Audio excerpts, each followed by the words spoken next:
Bonjour à tout le monde, j'espère que vous allez bien dans cette toute nouvelle vidéo. Comment bien faire l'amour quand on a une femme timide? Je vais te donner plein de conseils aujourd'hui et surtout avec Belinda. Pourquoi Belinda? Parce que c'est une experte en sexualité et en vie de couple. Dis-moi tout. Alors, qu'est-ce que tu veux que je te dise? Qui je suis? Qui tu es? Bonjour, j'espère que vous avez la pêche. Alors moi, je suis Belinda, la Love Coach sans tabou et conférencière depuis 2015 et j'aide les hommes et les femmes à s'épanouir dans leur vie amoureuse et sexuelle à travers des vidéos YouTube, des programmes, des conférences, des événements. Oui, là on est dans la deuxième partie. On a fait notre interview juste avant. Là, J'ai adoré. tu commences à être un peu fatigué. Oui. Je suis un peu fatiguée, mais je vais reprendre de l'énergie. C'est ça. Mais d'ailleurs, moi aussi. Mais on va avoir tous ces conseils. Comment bien faire l'amour quand on est une femme timide? Parce qu'il y en a beaucoup qui se posent des questions, que ce soit même au moment de séduire un homme, elles peuvent se poser la question juste avant l'acte sexuel. Bon ben, est-ce que je fais l'amour le premier soir? Est-ce que je fais l'amour à quel rendez-vous finalement?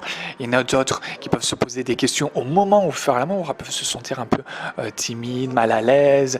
Ça peut même les gêner, même avant l'acte sexuel. C'est-à-dire, elles sont dans le rendez-vous et finalement, elles se posent même d'autres questions sur ce qu'elles disent là, dans le rendez-vous. Et en plus, elles vont se poser des questions sur ce qui va venir après l'acte sexuel. Oui. Et quel conseil tu pourrais mettre déjà la première question qui est pour toi, est-ce qu'on peut se mettre de la pression sur le fait de faire l'amour soit le premier soir, soit tel ou tel soir? Pour toi, à quel moment faut mieux faire l'amour et pas forcément Oui, à quel moment? À quel moment? Moi, je vais peut-être t'étonner, te surprendre, mais je pense que à quel moment faire l'amour, c'est immédiatement. Faut pas se poser de questions. Je déconne. Je déconne, bien sûr. En fait, je pense que surtout à notre époque, tout va trop vite. Alors peut-être que je vais vous paraître vieux jeu, mais tant pis. Et justement, c'est là que vous pouvez faire la différence. Parce que, de mon expérience personnelle en tant que femme aussi, il y a un moment où, dans l'autre interview on avait parlé, j'ai eu des relations de couple très grandes, très longues, même je peux le dire, longues pour certaines. Longue. Sexe. Et en fait, si tu veux, il y a une période de ma vie où je me suis plus éclatée. Et à cette période, je faisais quand même le choix, c'est moi qui décidais. C'est-à-dire qu'en fait, je n'aimais pas coucher le premier soir. Tout simplement. Et encore une fois, peut-être que je vais paraître vieux jeu. Mais pourquoi? Parce que je n'étais pas OK. Il fallait que j'apprenne à connaître la personne. Deuxièmement, est-ce que ce mec-là mérite aussi de partager un moment très intime avec moi? Si c'est un homme on lui donne tout de suite ce qu'il veut, le lendemain plus rien, merci, au revoir, alors que peut-être que j'avais de l'affection pour lui. Deuxième chose, donc faites attention à ça. Troisième chose, je pense que l'érotisme et la sensualité, c'est encore beaucoup plus puissant que de passer à l'acte directement. Apprendre à faire l'amour, quand j'y apprends à faire l'amour, c'est-à-dire que il n'est pas nécessaire de faire l'amour le premier soir, surtout si vous n'êtes pas à l'aise. Surtout. Faut pas vous poser cette question parce qu'en fait, je pense même que quand vous posez la question, c'est qu'il faut pas le faire tout de suite. Sinon, ça vient tout seul naturellement. Est-ce que tu es d'accord avec ça? Je la même vision. Tu manges tes cacahuètes, j'adore. J'adore. Et j'ai la même vision que toi. C'est drôle, parce que ton côté que tu dis, par exemple, un peu vieux jeu, finalement, j'ai à peu près le même avis, en fait. On aurait pu avoir un avis divergent, différent, mais pas du tout. J'ai pratiquement dit la même chose dans une autre vidéo, ça dépend, que ce soit un plan ou est-ce que c'est quelque chose de sérieux, et c'est pas forcément l'idéal de le faire déjà le premier soir. Parce que déjà, il y a le côté séduction où l'homme va tout de suite avoir l'impression qu'il t'a séduit, alors que non, tu m'as pas totalement séduit en fait. Sauf que voilà, et on peut donner cette impression à l'homme. Alors ça dépend de nos objectifs. Et après, moi j'en ai conclu que non, dans ma règle, si on est mal à l'aise, on ne le fait pas le premier soir. Et l'idéal, c'est de ne pas le faire le premier soir en fait. En fait, à mon sens, tu vois, c'est à partir du moment où on se pose la question, t'es d'accord avec moi, quand c'est l'alchimie est là présente et qu'une femme se sent à l'aise, elle se pose pas ce genre de questions. Tu vois? Donc après, à mon sens, pareil, je pense que de se découvrir petit à petit, il n'y a rien. Je vais vous donner mon histoire perso parce que je sais que t'aimes bien. Par exemple, avec mon conjoint, on a fait l'amour au bout d'un mois. Un mois. Et on dormait ensemble. Et on se voyait. Alors qu'est-ce qui se passe entre nous? C'était érotique. Pas de pénétration. Érotique. Petit à petit, on a appris à découvrir nos corps. Petit à petit, t'aimes bien ça. Petit à petit. Et ça veut dire qu'il n'y a pas eu même pas de préliminaire le premier soir.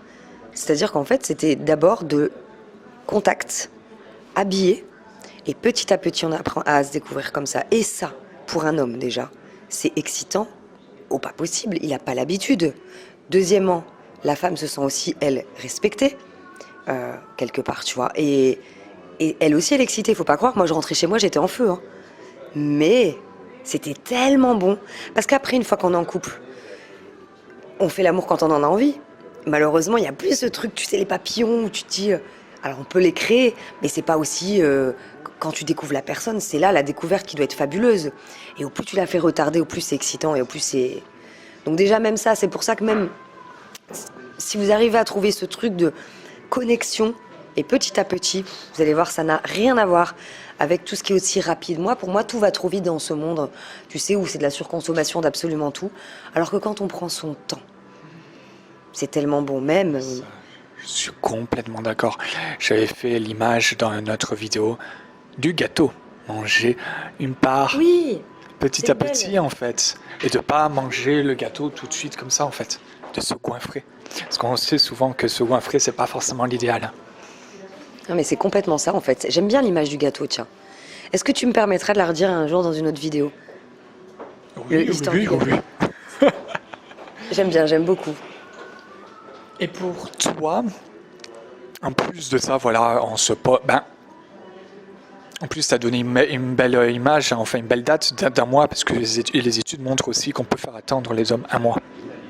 Après, ça dépend du comportement de la femme. Ça dépend. Tu as donné le gâteau petit à petit. C'est ça. Si tu donnes aucune part du gâteau, que tu n'embrasses pas l'homme, etc., l'homme, il va se lasser et te jeter le gâteau à la gueule. Mais, attends, il y a une chose par contre, mesdames, que vous devez savoir, parce que quand même, pour les hommes, c'est pas cool. Moi, mon homme, je l'avais prévenu. Hein. Je lui avais dit, écoute, je veux bien passer une nuit avec toi, simplement, il faut que je te le dise. Il se passera rien de sexuel. Je préfère te prévenir parce que je sais ce que c'est, je veux pas te frustrer. Le but, c'est pas de le chauffer et de rentrer chez soi et de dire non à chaque fois. C'est d'un accord en accord.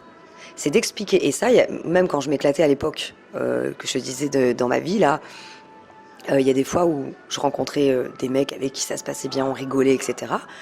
Et j'avais envie de galocher. J'avais envie d'un câlin. Mais j'avais pas envie de... Même si j'avais du désir sexuel, je n'étais pas capable. Donc je prévenais l'homme. Et je lui disais, écoute, faut que tu le saches, je ne vais pas coucher avec toi. Je préfère te le dire, parce que je veux pas te frustrer. Mais en réalité, l'homme, il espère toujours, faut pas croire. Mais il me respecte, il sait que c'était non. Et ils ont tous été OK. Enfin, comme si j'en avais des milliards, quoi. Mais avec les partenaires que j'avais choisis, où j'ai pas été plus loin, il y en a avec d'autres oui, et d'autres non. Parce que je ne pouvais pas, et il y a eu un respect mutuel. Donc après, c'est de choisir aussi ses partenaires. Hein, c'est de ne pas le faire avec n'importe qui non plus. Vous allez le sentir, hein, un homme qui est là, qui a vraiment envie de baiser, qui veut que ça, il n'attendra pas, il refusera de toute façon. Donc il faut aussi un minimum de connaissances. Faut pas le faire avec n'importe qui comme ça qu'on rencontre un soir. Vous savez pas sur qui vous tombez non plus quand même. Donc déjà, c'est petit à petit. Et tu me demandais tout à l'heure pour une femme timide, c'est de se respecter soi-même en fait. C'est que rien n'est obligatoire. Et qu'on a le droit de refuser. On n'est pas obligé de tout faire. C'est comme si que le premier soir, on était obligé de faire une fellation, machin. Non. Non quoi. C'est... Apprenons déjà, je pense que pour une femme timide, déjà avec un homme en qui vous avez confiance. Et puis s'il y a un truc qui vous met mal à l'aise, parce que la timidité, c'est un état. C'est pas je ne suis pas timide. Par exemple, si, je sais pas, vous vous appelez Isabelle, vous n'êtes pas timide, vous êtes Isabelle. Seulement, Isabelle a un état de timidité. Tu vois ? Elle n'est pas timide. Donc pour quelle raison cet état de timidité est déclenché? C'est là la question qu'il faut se poser. Qu'est-ce qui fait que là, maintenant, tout de suite, je suis timide? Parce que quelqu'un de timide, toi tu connais bien le sujet, n'est pas timide avec absolument tout le monde. Ça dépendra de la situation, ça dépendra de la personne avec qui elle est. Donc c'est là que c'est intéressant de savoir pourquoi je suis timide. Qu'est-ce qui me met peut-être plus petite? Pourquoi je me sens plus petite que l'autre? Et c'est de cette manière qu'elle va savoir se dire peut-être que je suis mal à l'aise par rapport à ça. Et donc rien ne sert d'aller trop vite. Et même dans la vie sexuelle, ça va vachement l'influencer. Carrément. Complètement. D'ailleurs, quel conseil tu pourrais donner à une femme qui a de la timidité? Là, voilà, elle passe à l'acte. Elle a peut-être attendu pour coucher, Ouais. Elle est dans l'acte. Quel conseil tu pourrais donner à une femme pour qu'elle fasse mieux l'amour, qu'elle rende un peu plus fou le mec et folle elle-même en fait? Tu l'as dit. Tu as donné une partie de la réponse. Je pense qu'il faut apprendre à aimer son corps et à connaître son corps. Parce qu'au plus une femme connaît son corps et au plus l'homme va être complètement fou aussi au lit puisqu'elle va le guider et qu'il va y avoir l'alchimie. Une femme timide aura peut-être peur aura peut-être peur de s'exprimer sur ce qu'elle aime. Et mesdames, faut y aller, faut exprimer ce que vous aimez. C'est ça qui va vous aider à vous lâcher et apprendre à aimer votre corps. C'est très important. Tu vois, c'est de ne pas être timide. Encore une fois, c'est un état de timidité. Pourquoi je suis timide? Pourquoi je suis mal à l'aise à montrer mon corps? Peut-être. Donc ça, c'est à travailler. C'est vraiment d'apprendre à aimer tel que vous êtes, à vous faire confiance. Et encore une fois, être avec un partenaire de confiance. Parce qu'au plus vous serez avec un homme en qui vous avez confiance, qui vous met à l'aise, au plus vous allez vous lâcher. Mais apprendre à se masturber, par exemple. Apprendre à bien connaître son corps. Il n'y a rien de mal à se faire. Et je sais, tu sais, il y a des femmes que je coach, même des hommes, parfois qui ont presque honte de prendre du plaisir. Avec des petites choses attachées. Ouais, mais non. Et alors? Chacun fait ce qui lui plaît. À partir du moment où c'est assumé, que ça fait du bien et que c'est respectueux envers l'autre. Donc, bon, après, je suis allée un peu plus loin, mais pour répondre à ta question, je reviens là-dessus, mais apprendre à s'aimer, à aimer son corps, à se respecter et à dire, à exprimer les choses. S'il y a des choses que vous n'aimez pas, ou vous n'êtes pas prête, ou il y a des choses que vous adorez, dites-le. Et les hommes aiment beaucoup les femmes timides au lit, parce qu'il y a beaucoup d'hommes qui fantasment sur les femmes timides, parce que c'est l'interdit. Une femme timide, au début, on la voit timide, et ils se disent au lit, elle est timide, on peut aussi la guider. Il y a d'autres hommes aussi qui vont penser que c'est l'effet inverse. Femme timide, mais au lit, hop, elle se lâche. En fait, j'ai envie de dire que c'est pour toutes les femmes de toute façon. Pour toutes les femmes. Au plus vous apprenez à aimer votre corps et à vous lâcher, à aimer ce que vous faites aussi. Aimer ce qu'on fait, nous les femmes. Faire une fellation par plaisir, c'est ce qui va les rendre plus à l'aise. Je suis complètement d'accord avec toi en plus. C'est exactement ça. Si par exemple, tu acceptes pas ton corps, que tu es pas à l'aise avec ton corps, mais les répercussions, C'est trop compliqué. tu le vois, ça veut dire que, déjà, il y a l'aspect, la première chose, je fais l'amour que dans le noir, etc. Mais même, quand on n'accepte pas son corps, on a du mal à prendre du plaisir extrême, on a du mal à être à l'aise, parce que voilà, on va se dire que l'homme est en train de nous juger, la femme timide qui n'accepte pas forcément son corps, elle va se dire, mais là, je fais une grimace, il faut pas que je fasse telle ou telle grimace. Oui. C'est un truc de fou, hein. Trop réfléchir. C'est Trop réfléchir. jusqu'à la grimace. Ouais. Mais moi, les tronches que je fais quand un homme me pénètre, t'inquiète pas que je me pose pas de questions. Hein. Moi non plus. Parce que je prends un plaisir fou. Et c'est ça qui va rendre fou le mec aussi. Le Exact. plaisir que tu reçois. Oui, parce qu'il va voir en fait. Et c'est vrai, j'avais fait justement, alors j'ai pas filmé, mais j'ai posé la question, j'ai fait un sondage avec les hommes en disant justement qu'il y a des femmes, parfois il y a des femmes qui veulent faire l'amour dans le noir ou se cacher parce qu'elles n'aiment pas le visage qu'elles ont au moment où elles prennent du plaisir, etc.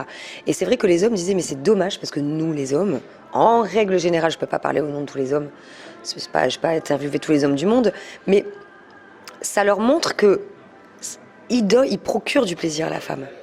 Donc forcément, et puis parler aussi. Si vous voulez rendre fou un homme au lit, parler, c'est bien. Quand je vous disais parler, c'est pas discuter, bavarder, mais par exemple, s'il y a des choses que vous aimez, le oh là là, j'adore. Le oh là là, j'adore. Même un homme qui dit ça, oh là là, tes fesses, oh là là. Bah alors ça, parler et aussi complimenter, mais complimenter sensuellement. J'adore ta verge. Ouais. Tu vois, c'est différent de juste faire des cris de jouissement, on va dire, et ça crée une complicité.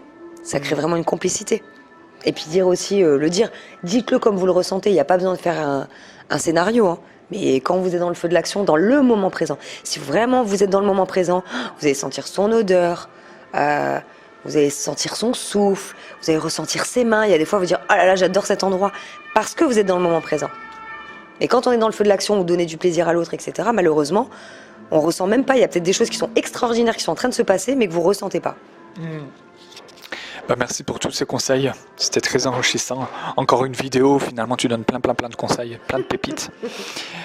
De ce que j'ai retenu, c'était le fait d'accepter son corps, de s'écouter, de communiquer, même de communiquer pour ce qu'on aime, mais aussi de communiquer verbalement quand on prend du plaisir.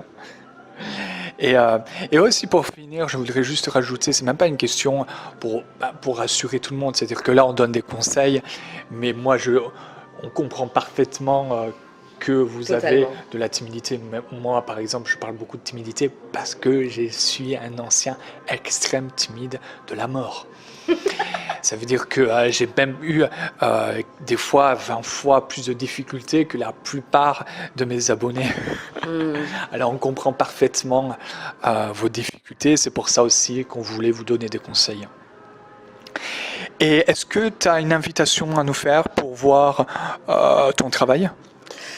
Sur belindasantabou.com, il y a mon site internet et vous avez la possibilité d'aller plus loin avec mes programmes, l'art de faire l'amour à un homme et l'art de faire l'amour à une femme, qui correspond, pas qui correspond, mais qui aide vraiment les femmes à se lâcher, même par exemple avec comment faire un striptease sensuel comme une professionnelle. Comme une professionnelle, ce qui permet aussi d'être à l'aise avec son corps, vous voyez, petit à petit, avec votre conjoint par exemple. Comment faire une bonne fellation. Alors, je montre avec un tuto comment masturber un homme avec des techniques bien particulières. Tiens, je suis sûre que tu les connais. La technique du bocal, par exemple. Donc, je vous en dis pas plus, allez voir si vous voulez. Mais oui, sur belindasantabou.com, vous avez aussi des articles de blog qui peuvent vous aider. Ou encore mes chaînes YouTube, Belinda Sans Tabou pour les femmes et Opération Séduction pour les hommes, au cas où il y a des hommes. D'accord, Voilà. Super. Ça donne du mystère sur ce que vous pouvez retrouver chez elle. Si toi, tu as envie d'un autre interview, que ce soit avec d'autres personnalités, etc., je peux te mettre au courant tout de suite. C'est dans mes emails privés, dans la description. Tu t'inscris, tu vas pouvoir recevoir un rappel d'un nouveau interview avec d'autres personnalités, parce que j'ai bien l'intention de faire plein d'autres interviews. Merci à toi. C'était un super plaisir de t'avoir avec ton énergie, ton sourire. En plus, déjà t'es fatigué, mais alors qu'est-ce que c'est quand t'es pas fatigué ? J'ai la paix. Ouais, c'est vrai que là je suis KO, mais c'est un plaisir. C'est une bonne fatigue. Je te remercie infiniment pour ces interviews. Je te trouve extraordinaire dans tes questions. Ça se voit que tu vibres ça aussi. Et ça a été, même si j'étais KO, sincèrement, c'était vraiment avec joie. Merci beaucoup, Kevin. Merci à toi, c'était super. Allez, ciao à tout le monde, passez une excellente matinée, une excellente soirée, une excellente après-midi comme vous voulez. Excellent moment. En fait c'est même pas mon au revoir typique, hein, c'est que à chaque fois je fais pas esprit, je dis bon après-midi, tout d'un coup je me rends compte que peut-être pas l'après-midi, peut-être la matinée, peut-être le soir. Allez, bonne journée, au revoir. Ciao.